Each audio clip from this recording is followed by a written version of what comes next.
2023-24 শিক্ষাবর্ষে পশ্চিমবঙ্গ মাদ্রাসা শিক্ষা পর্ষদ থেকে যে টেস্ট পেপারটি দিয়েছে তার আজকে ভূগোলের সমাধান।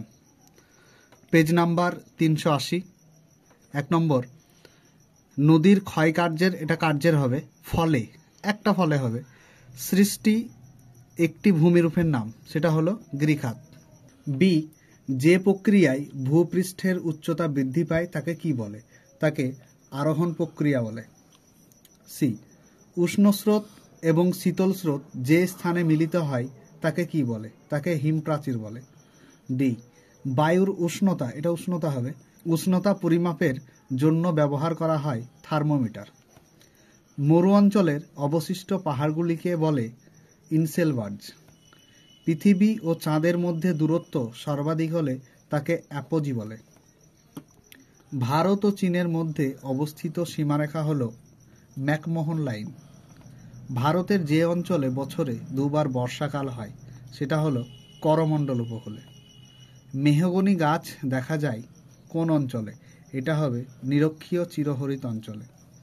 ম্যানগ্রোভ, ভারতে ম্যানগ্রোভ জাতীয় উদ্ভিদ জন্মায় কোথায়? এটা সুন্দরবন অঞ্চলে হবে। আন্দামান ও নিকোবর দ্বীপপুঞ্জকে পৃথক করেছে 10 ডিগ্রি চ্যানেল। ভারতের প্রথম কৃত্রিম উপগ্রহের নাম আর্যভট্ট। ভারতের প্রথম গম গবেষণাগার কেন্দ্র পুসাতে রয়েছে। নীলগিরি পর্বতের সর্বোচ্চ শৃঙ্গের নাম দোদাবেতা। বিভাগ খ, দুটি নদীর মধ্যবর্তী অঞ্চলকে জলবিভাজিকা বলে।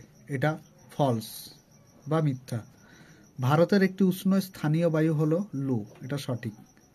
জোয়ারের ফলে নদীর জল লবণাক্ত হয়, সঠিক। ভারতের সর্বোচ্চ মালভূমি হলো ডেকান ট্রাপ, মিথ্যা। ব্রাজিলের নিরক্ষীয় বনভূমি সেলভা নামে পরিচিত, সঠিক। রাজস্থানের চলমান বালিয়াড়িকে ধ্রিয়ান বলে, সঠিক। এরপর শূন্যস্থান পূরণ করতে হবে।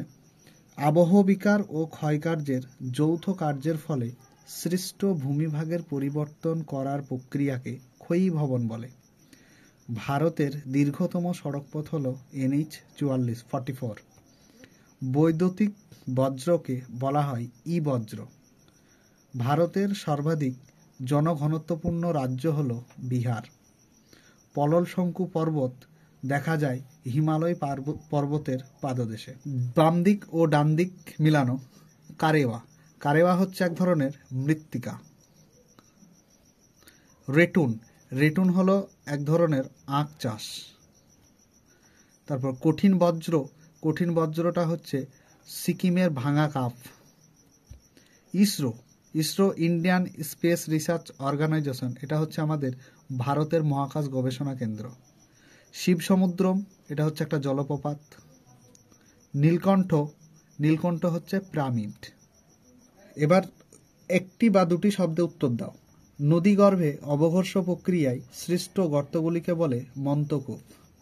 অথবা দিয়ে আছে ভারতের ইক্ষু গবেষণাগার কেন্দ্র কোথায় অবস্থিত? 2 জায়গাতে আছে, একটা লখনৌ ও কোয়েম্বাটুর। কোন মহাসাগরে মৌসুমী স্রোত প্রবাহিত হয়? ভারত মহাসাগরে। একটি উষ্ণ সমুদ্র স্রোতের নাম লেখো। এটা ক্রোয়েশীয় স্রোত, যাকে জাপানি স্রোতও বলা হয়। কোন ফসলকে সোনালী তন্তু বলা হয়? পাটকে। একটি অবিশুদ্ধ কাঁচামালের উদাহরণ লৌহ ইস্পাত শিল্পের লৌহ আকরিক। হিমবাহের পৃষ্ঠদেশে সৃষ্ট অসংখ্য আড়াআড়ি ও সমান্তরাল ফাটলকে কি বলে? ক্রেভাস বলে। হিমাদ্রি হিমালয়ে অবস্থিত ভারতের সর্বোচ্চ গিরিপথ কোনটি? খারদুংলা। পরবর্তী টেস্ট পেপারের সলিউশন পাওয়ার জন্য তোমরা চ্যানেলটিকে সাবস্ক্রাইব করে রাখো, যাতে তোমাদের নোটিফিকেশন আসে এবং দেখতে পাও। আর যদি আবারও কোনো এই জায়গাটা সমস্যা হচ্ছে কিংবা ওই জায়গাটা সমস্যা হচ্ছে, তাহলে তোমরা জানিও, যেখানেকার সমাধান লাগবে আমি অবশ্যই দেওয়ার চেষ্টা করব।